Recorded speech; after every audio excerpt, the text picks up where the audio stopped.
আমি আবারও চলে এসেছি একটা নতুন ভিডিও নিয়ে।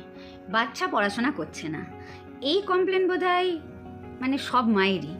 তো কি করবেন? অবশ্যই বাচ্চাকে কাঁচের গ্লাসে বা কপারের গ্লাসে বা বোতলে জল খাওয়ান, এবং সেই বোতলটা তার পড়ার টেবিলে অবশ্যই রাখা থাকবে, এবং যে ডিউরেশন পিরিয়ডটা যেই টাইমটা সে পড়াশোনা করছে সেই টাইমটাতে সে অল্প অল্প করে ওই জলটা খাবে। এটা 1 নাম্বার পার্ট। 2 নাম্বার আমরা কি করব? 2 নাম্বার আমরা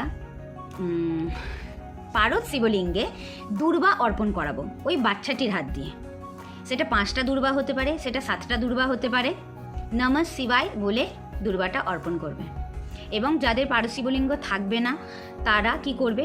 তারা গণেশজির চরণে ওই দূর্বা অর্পণ করবে। তখন মন্ত্র হবে নমঃ গং গণপতে নমঃ। এই মন্ত্র দিয়ে সে এটা করতে পারে। আরেকটা যেটা মাদেরকে দেখতে হবে বা গার্জেনদেরকে দেখতে হবে, সেটা হচ্ছে বাচ্চা যেন কোনোভাবেই বিছানাতে পড়াশোনা না করে। এটা আপনারা একটু নজর রাখবেন। সাথে প্রত্যেক দিন বাচ্চাকে তুলসী পাতা খাওয়ান, ভীষণ এফেক্টিভ একটা রেজাল্ট পাবেন। নমস্কার, আমি অ্যাস্ট্রোলজার তৃষা সামন্ত।